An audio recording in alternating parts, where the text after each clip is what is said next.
Welcome back to Objectively Grading, the show that Welcome back to Objectively Grading, the only show that uploads once every 2 years. Or a little less. Not by much, though. Today is September 13th of 2023, and I woke up and decided I want to talk about Fallout. Fallout 4 specifically. And even more specifically, I want to talk about the companions in Fallout 4. Because I feel like they get a lot of for not being quite as good, or anywhere near as good, as the companions in New Vegas, or even really Fallout 3. But that doesn't mean they're bad. Some of them are, but that doesn't mean they all are. So first, we'll go over the criteria and a few assumptions we're making at the beginning of the video.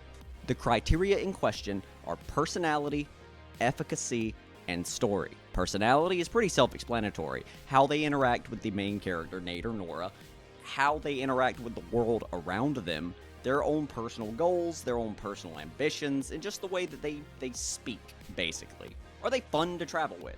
Efficacy doesn't necessarily have to be combat, but considering Fallout 4 is a very combat-heavy game, it takes a lot for somebody to still get a good grade if they're bad at fighting.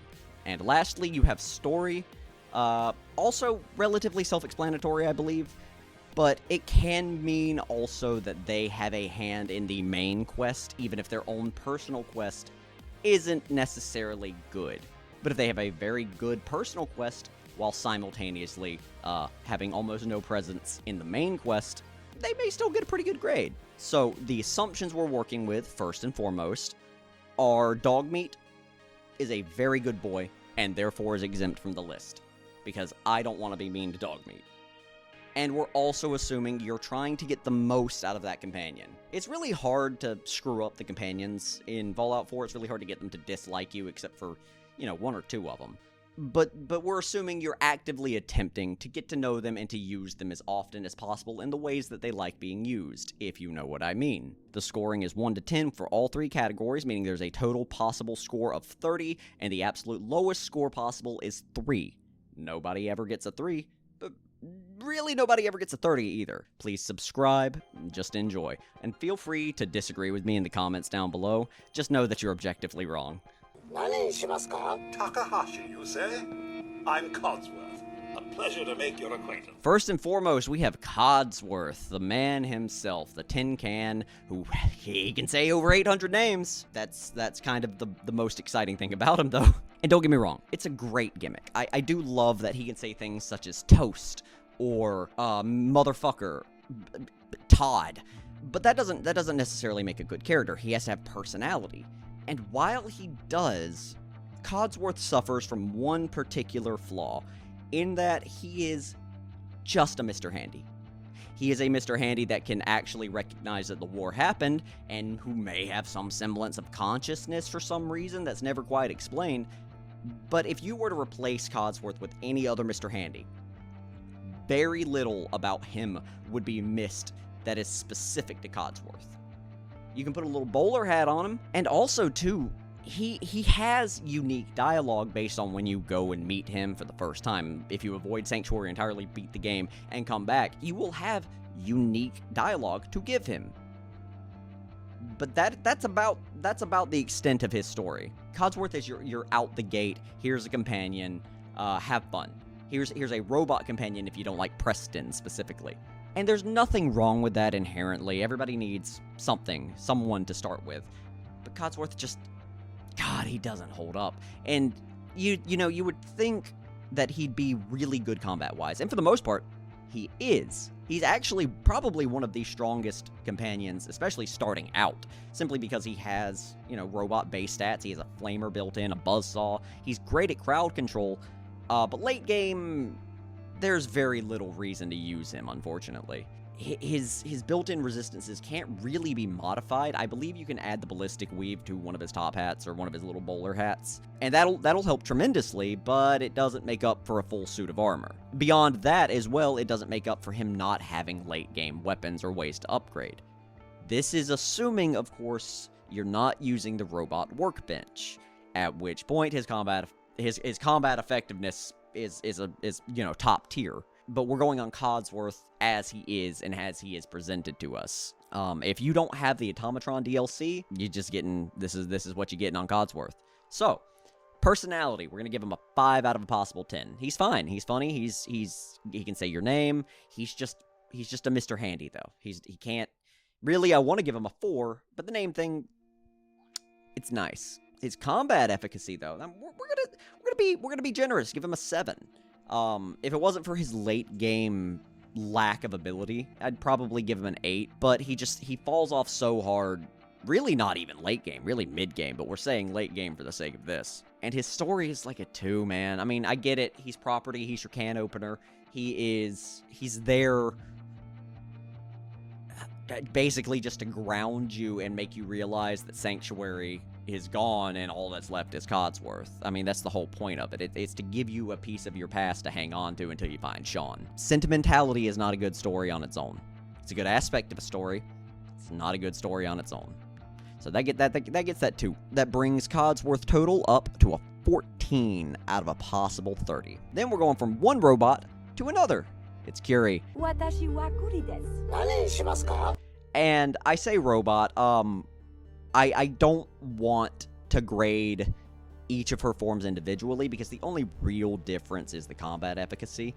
And either way, Curie's about the same because she is also a Miss Nanny, I think it's called. I'm probably wrong, but she fights very, very similarly to Codsworth. So in that form, it's like a 7. But as a synth, which is part of her story, which we'll get to, she is weird. She has the most health out of every single companion. And on top of that, she will give you little, like, stim packs here and there. Like, she just hands them to you. And I believe her perk that she'll give you once you max out her meter, I believe that makes medkits and stim packs, it makes stim packs more effective. And that's all very good. But there's nothing that Curie does that makes her better at combat than anyone else either, other than tanking shots. And as far as her story goes as well, I really like Curie's story in a self-contained bubble. It is about the concept of human inspiration and the concept of burgeoning consciousness. You know, what makes a robot's mind different than a human's? What is required for creativity and imagination and inspiration? These are all questions that are brought up within Curie's storyline, and then she has almost nothing to do with the main plotline. Despite the fact that she's involved with one of the primary factions of the game, which is the Railroad, who bring you the synth body that you use, or the synth that you use to implant Curie's mind. You get a couple of dialogue options if Liberty is still alive, and as much as it's good by itself, the concept of humans versus synth, what makes a life and what makes consciousness, and what is a real person versus what is a synthetic life, what is the value of these things, these are all questions raised by Fallout 4's main storyline. And even though Curie is literally an example of, you know, a robot becoming a synth and experiencing these things, these synapses firing and all of these wonderful juices flowing, there's just nothing. There's no comments from anybody. It's strange. It's still a 7.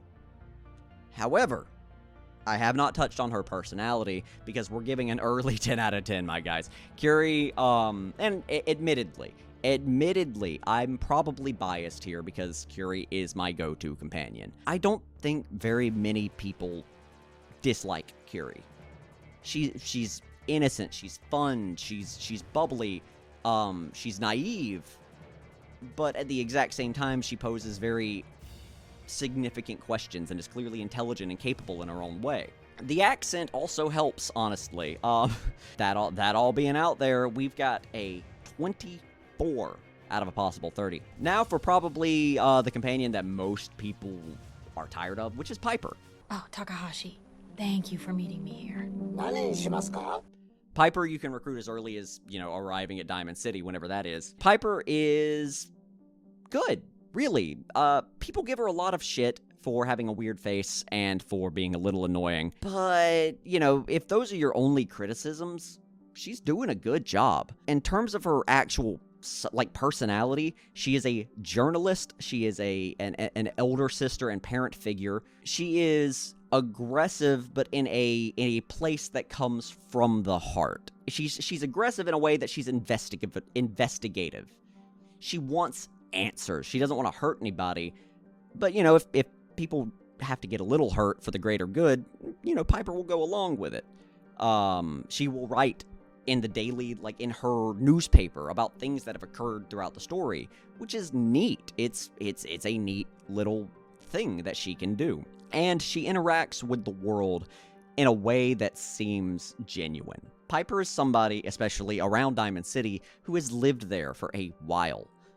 She should have a good rapport with most of these people and most of these groups and factions, especially as a journalist who is, you know, digging through everything all the time and trying to find answers. We're giving that personality an 8 out of 10. But she kind of is just a human in combat encounters, which is something that, you know, isn't just unique to her. Obviously, there's a few human companions that you can gain, but she is not really worth taking past the early game. Her perk is good. It's fine.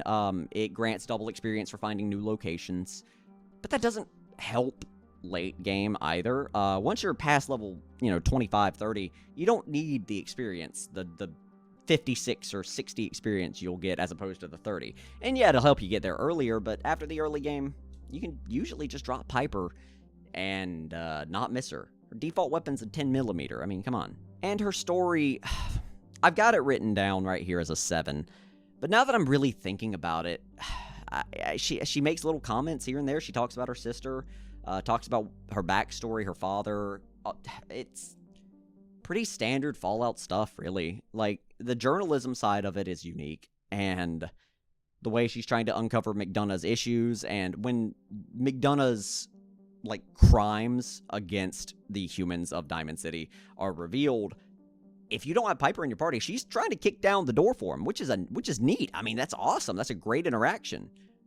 I wish there was more, but it's still, you know, good 6 out of 10. All that added together is a 19 out of 20. And really, a 19 out of 20 isn't bad for a companion that a lot of people are really vocal about disliking. But remember, I'm objectively correct. Then we got Kate. A drink, you idiot. I want a drink. People love Kate. Kate's a really good companion. Like, there's a good reason people like her. Her personality alone, again with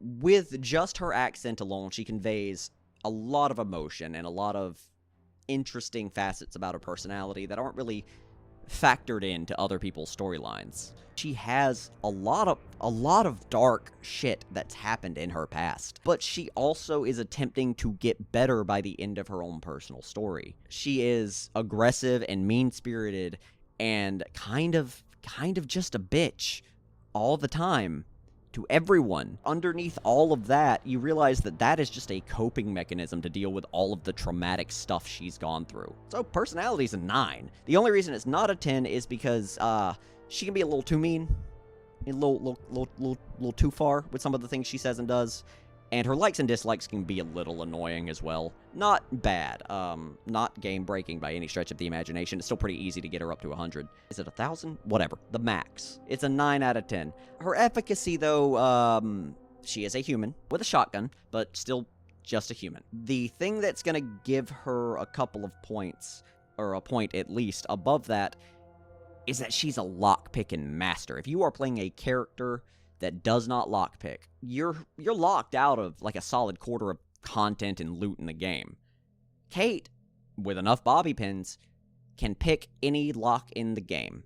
So that bumps her up to a 7 out of a possible 10 on that efficacy. And her story is very, very solid for its self-contained aspect. She has little to no agency over the course of the main storyline. Like, her life has not really been affected that much by the Institute over the years. She has no real qualms with any of the actual factions. The Gunners end up, like, blocking your path at the end of her story, but that has less to do with her and more to do with just where they happen to set up their camp. I don't know why she doesn't just take the Addictol. That's video game logic versus, like, what would really be required, I guess. But she wants to get clean. She wants to be better. And then once she is clean of her drugs, you actually, you see small changes in her personality that kind of pervade through everything, but it doesn't change who she is, and I like that. So that's another 8 out of 10, meaning her score is 24 out of a possible 30. Takahashi. What's the good word today? Really? No shit? I want to like Deacon so much. I really do. As a character, as a personality, I'm just going to go ahead and say, Deacon's a 10 out of 10. You know, as that personality. He is shrouded in so much mystery, even through the other members of the Railroad. You can find computer entries or terminal entries of Desdemona just wondering where the hell he even came from, who he is, what his real story is. No one knows. And on top of that, he's a liar. He just straight up lies to you about everything and everyone and every aspect of his life. He doesn't allow anyone to get close, even once you are as close as possible, which goes in to the fact that he's lost a lot of people in his life. It's so much fun finding Deacon before you actually meet him officially. Just scattered out in the world. You'll find him in Good Neighbor. You'll find him in Diamond City. You'll find him just wandering the streets in some places. It's neat to be able to find him. Bunker Hill, that's another one. So yeah, he's a 10 out of 10 because he's neat, but he's a stealth character. And the stealth in Fallout 4 does not work very well with companions. Deacon is probably the best option if you want to have a stealth companion. And his perk is incredible. Sneaking does not work very well with more than one person. I want to give him more than a 5. I really do. And mostly just because of that perk. The perk on its own carries him so far and makes him worth getting maxed. But he's still only a 6 out of 10, man. He's only a 6 out of 10 in his efficacy. His story is also kind of mediocre. You get his backstory a little bit. You can kind of piece together things, you can jigsaw it, but by the nature of who he is as a character, you don't get anything concrete. And in a way, that's neat. That's unique to his character, his story. You know everything about everyone else, pretty much. And Deacon, you got nothing. And that's good, that's fun, but I want something more concrete than, oh, maybe I'm lying, maybe I'm not. By nature, you cannot know anything about his story. And even though he's involved very deeply in the Railroad, even his role in the Railroad story is sidelined for Desdemona, Tinker Tom. I said Liberty earlier. I think it's Glory.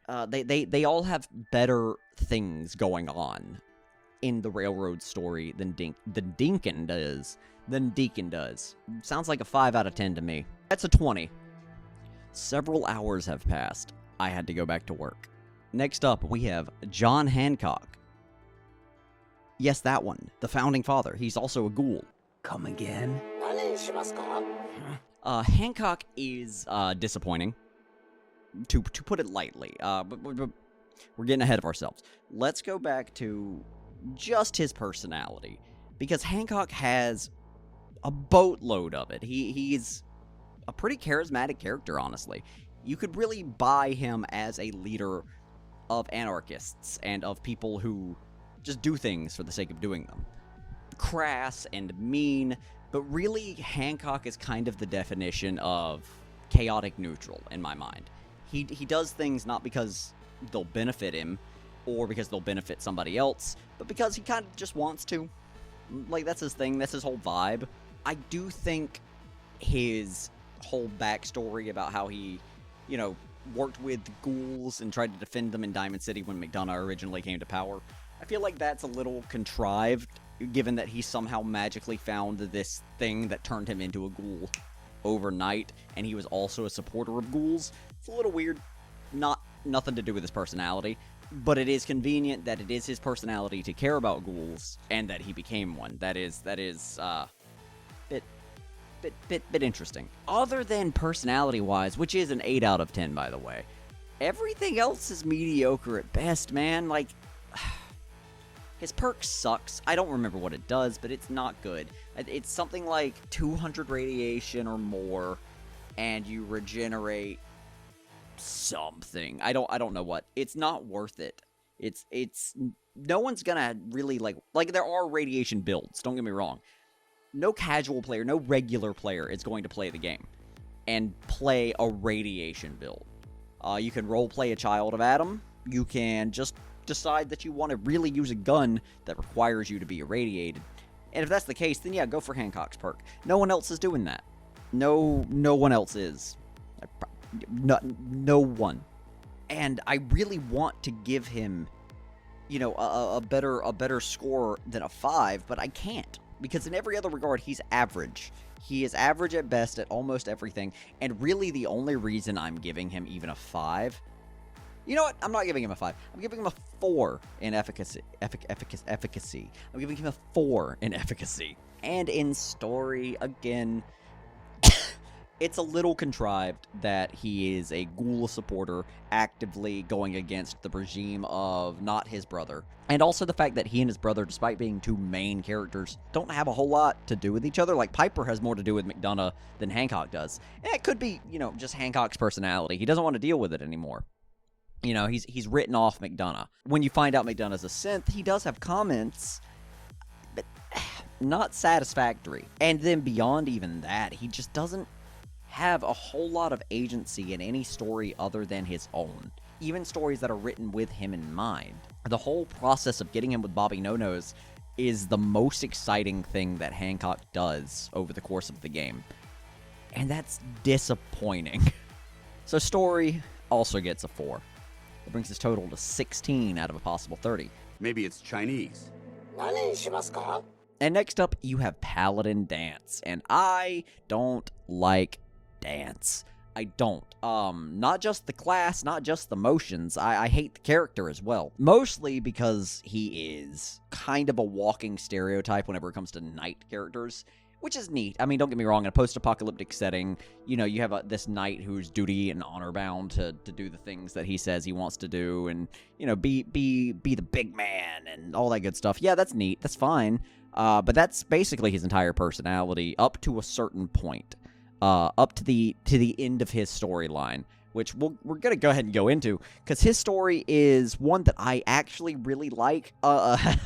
I genuinely didn't expect to like Dance's story. You know, it's kind of the reverse of Curie, in that he thinks he's a human, but then finds out he's a synth, and he's allied directly against the synthetics.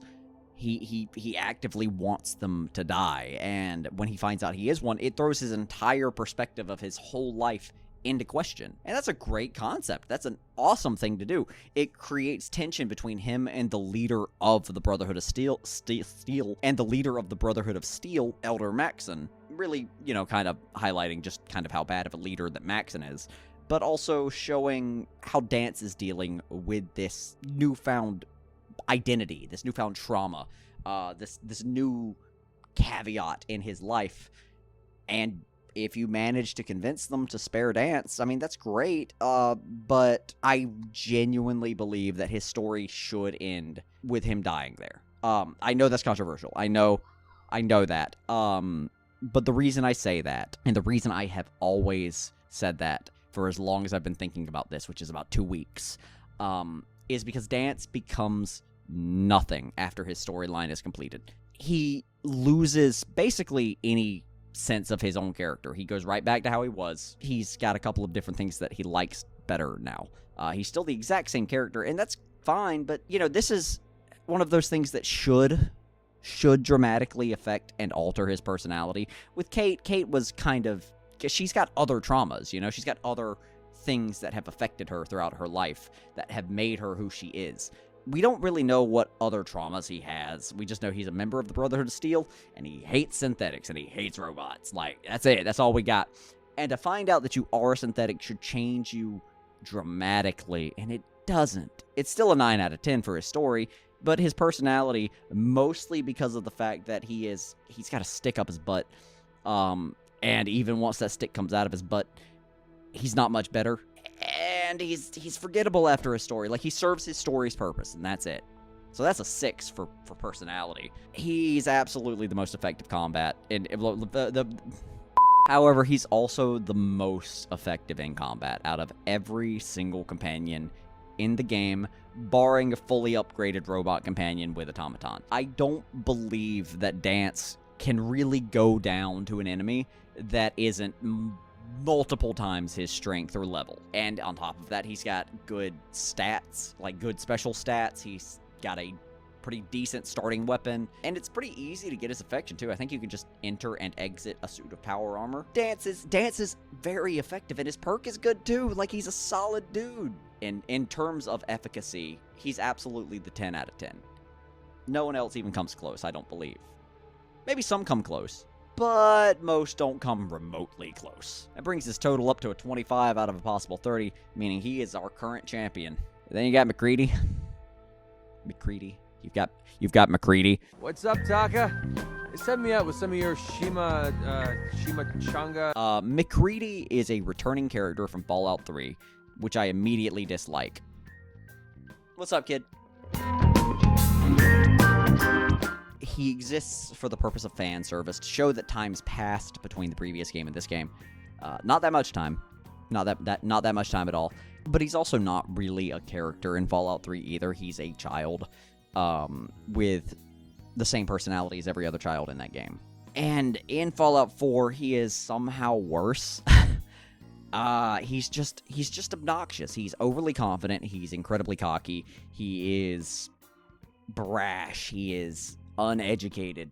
But under all of that, he's a good guy. Like, he's got a family at home he's caring for. We never see that, really, though.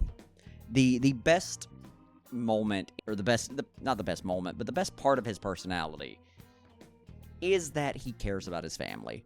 But we never see them, because they are in the capital wasteland, and we are in the Commonwealth.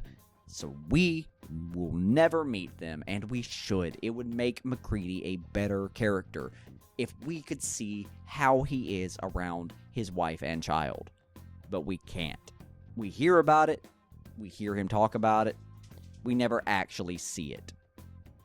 So he gets a 4 for his personality. On E for efficacy, he gets a little higher than average, because even though he's just a person, he is a sniper. And as we all know from Fallout New Vegas, that means he's immediately really strong. Not as strong as Boone. We'll talk about Boone at a later day. But not as strong as Boone, of course. I mean, that'd be insane. But he's good. And his perk isn't bad. It's not great, but it's not bad either, which, gives him a good 6 out of 10 on that one. He's got a good, solid starting weapon, Like, he's a solid dude. And his story is good. It's so close to being something that pulls his character out of the muck that his personality has put himself in. But we never see his family. And I know I keep harping on that, but it is such a key aspect of his personality that he has become a family man and has become somebody who cares deeply for them. All we get is the asshole. The best individual moment, and really the reason I'm rating his story as high as I am, is at the end, whenever you've reached 1,000 or 100 or whatever, however many points it is for the affinity, and you've maxed it out, and he gives you that little toy soldier, and he talks about how much it means to him because it was given to him by his family. That's a phenomenal moment. It's a great moment. There needs to be more of them. 6 out of 10. Puts his total back at 16, just like Hancock. They're just hanging out down there. And then you have Nick Valentine. To check in with a friend. How's the noodles game, Tak? We're going to go ahead and just point out the obvious in that this is one of those companions that the developers want you to use. They want you to use Nick. He is in all of the advertising material. He is directly involved in the main story. He has a stake in everything. He's an investigator. You go to him as part of the main quest. Everything about him says that you're going to be using him.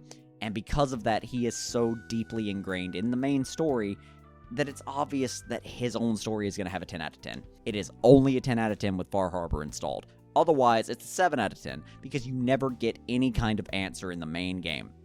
But the fact that they do answer it, and it's kind of worth the wait, it's interesting, his interactions with Dima, and just who he is. It's good. It's solid storytelling for this one character, and they could have done it for more, and they chose not to, but his story is a 10 out of 10. The other two, 7. 7 on personality, because he's a grizzled detective who is rough and tumble and, doesn't take shit from no one, and he's a synth, but people got his trust anyway. He's got people's trust anyway. He's a very good character. Nothing overwhelmingly positive or anything like that, but he's solid. And the exact same can be said about his efficacy. He does have a few durability issues, but he kind of makes up for that by having high special stats and also being able to hack any terminal in the game, given the opportunity. The biggest issue with his efficacy is that he cannot equip armor.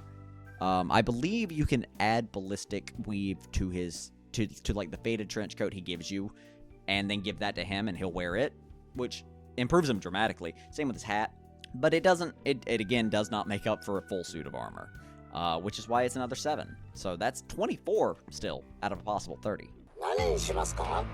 The robot is broken. It's the super mutant named Strong. Strong sucks, man. Like, I'm glad they gave us a generic super mutant. Don't get me wrong. Because in Fallout 3, we had Fox, who was not a generic super mutant. In Fallout New Vegas, we had Lily, who is not a generic super mutant. Strong is definitely a generic super mutant, and this is what it would be like traveling with a generic super mutant, and it's disappointing. It's very disappointing. Don't mistake it, he's great in combat. Like, he's great in combat.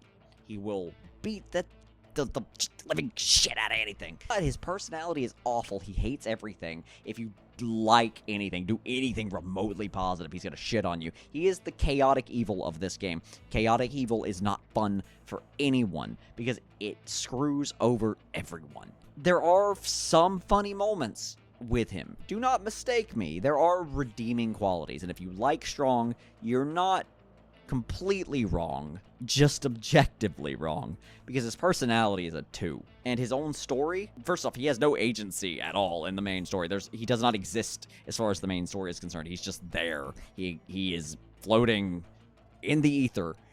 But his own story is just looking for the milk of human kindness. And that's it.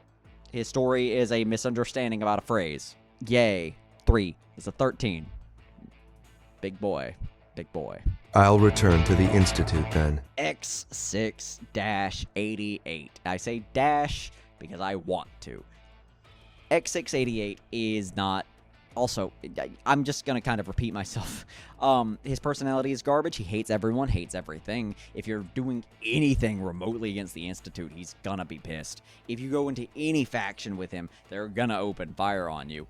And he's just kind of like a smarmy douche nozzle, you know? Like, he's not even a good courser either, you know? Like, the coursers have... X6-88's a guy, and I get it, they had to do it that way so he could be a companion and not break the game. It's still disappointing.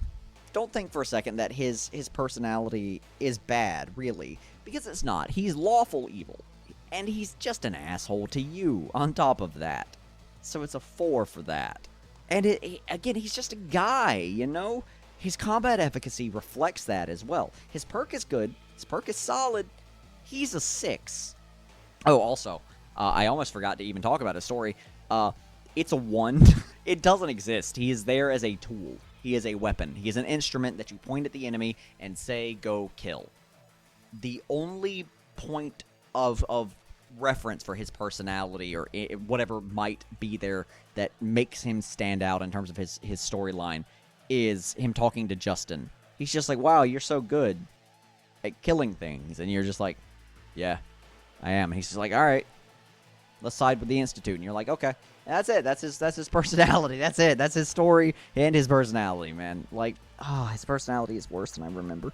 Okay, we're going to drop his personality to a 3. His efficacy can stay at a 6. We're going to say his story is a 1 because it's just not there. I mean, it's a 10 out of 30. Could be worse, you know? I mean, it's the worst so far. There are X6-88 fans out there.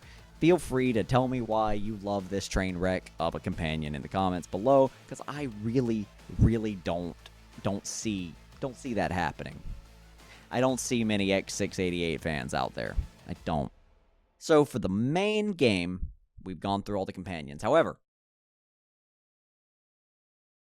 there are 3 additional companions that you can obtain, but we're going to start with Ada. I'm fairly certain that my original creator had grander plans for me other than becoming a pile of debris. Ada is a robot. She is a robot. she wants revenge and is kind of questioning the concept of consciousness. It's pretty common with the robots in this game to be questioning the concept of their own consciousness. So the fly, so it becomes a little redundant, but it's good. It's solid. Her personality, while a little stereotypical for robots, is not a bad thing. It serves the purpose, and it allows for the Automatron DLC to exist because her personality and her storyline are tied directly with the storyline of the DLC. But Ada's personality is a 5 out of 10. It serves its purpose. Efficacy, I want to give her a 10. I do. I really do, because she comes with the Robot Workbench DLC. Base Ada is mediocre and just another robot. But you can add and customize and create so many different combinations of things that it really does make up for it. I want to give her a 10. But I can't, for one simple fact.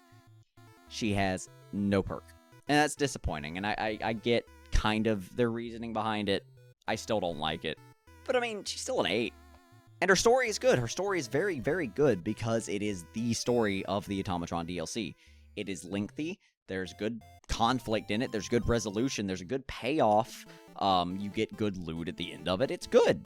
I don't want to do it again, but it's good the one time. So that's an 8 to me as well. Meaning her total is a 21 out of a possible 30. Had to do the math.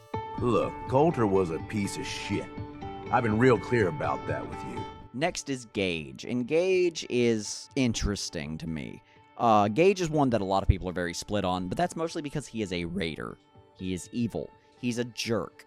He's not necessarily like an in-your-face jerk like Strong or X688. He's very much a conniving, behind-your-back, push-you-off a cliff kind of jerk. He doesn't want to go to the front lines. He doesn't want to fight by himself. He wants to have other people do his fighting for him while he puppeteers from behind the strings. And that's good, I think. That's a different kind of raider than what we're used to seeing, which is just angry and hits things with pool cues. But I don't think he's great. He's good, but, and to be perfectly honest, I say I don't think he's great. He's above good. He's just not quite to great. He's a 7. Very good, because he's also tied very deeply with the Nuka Cult or the Nuka World DLC, but unfortunately, his role typically just ends up being point you in a direction and go.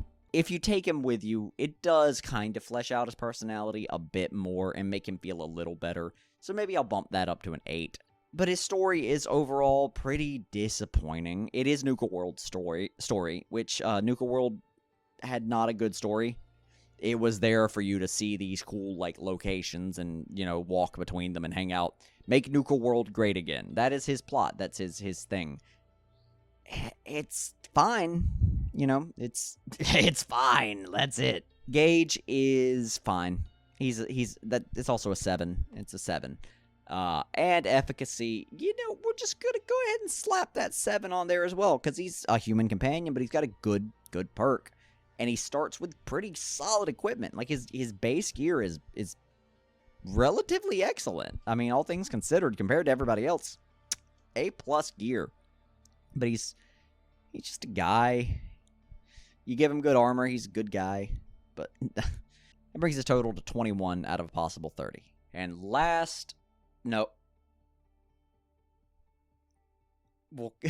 almost last is Old Longfellow. But I never got to be a father, and that's what I regret.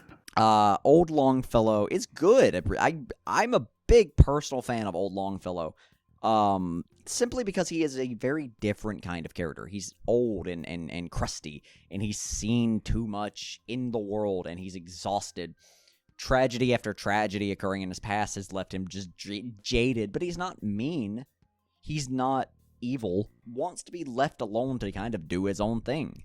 And he helps people when he needs to and when they need him to, but he's not nice about it to them. He's complex. He's layered. Longfellow's fault is that everything interesting has already happened to him. He's meant to be essentially a surrogate father figure for the player, in the way that he interacts with you. And that's fine and dandy, but there's no evolution of his personality. There's nothing about him that changes. Everything about his personality is based on the harbor. And so I can't really justify giving him more than an 8. because it's very good. He's got a good backstory and a good personality to just that's fed from that backstory. But man, it's just I want more for him. I expand Longfellow, make him a longer fellow. In combat, he's fine. He's a 5. He's a guy with a harpoon gun. His perk is niche, but when it comes up, it's useful around Far Harbor, especially whenever you're dealing with like the hermit crabs and stuff. It's extra damage against animals, and it's like, okay, cool. I take it. But again, going back to kind of his personality and his story has already concluded. You are in the epilogue of old Longfellow's story, and he is watching you become more. He is a bystander for your activities and your being. Nothing in the game itself, even if you take him to Dima, even if you take him to the cult of Adam, and of course he has nothing in the main quest, but God forbid he did. That'd be awesome, but he doesn't. So it's a 4. That brings his total to 19 out of a possible 30. And I realized, as I was announcing old Longfellow, I had forgotten Preston Garvey, and that should tell you how much I care about Preston Garvey. Right here. If that means, would I like a drink? But his personality's a 6 because it's fine. He's nice, a little naive, but also a little annoying, and then falls into the background for you. His combat effectiveness is a 7, I would say. Mostly due to the fact that laser musket of his, it's good. It's a good weapon for companion to have because they don't have to crank it like you do. He can just shoot it. And I think it shoots at maximum strength, which is really good. It's really good. But he is just a guy, and his perk, I couldn't even tell you what it is. I'm pretty sure it's very forgettable. So, 6. And story is honestly his strongest suit, because he is involved pretty deeply with the Minutemen. Fortunately, the Minutemen are not a faction that anybody cares about because they're boring. They are the human fighters of the Fallout 4 universe. Of the Fallout 4. I'm 85 now.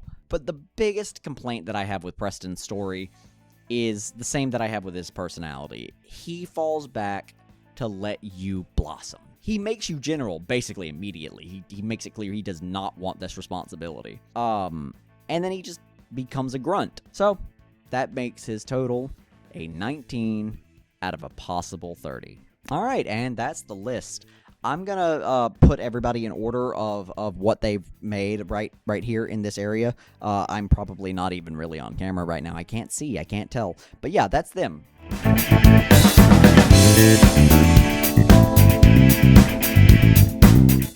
Thank you so much for watching. If you feel like subscribing, please do. I would appreciate it tremendously. Don't ask why I decided to make a Fallout 4 video now.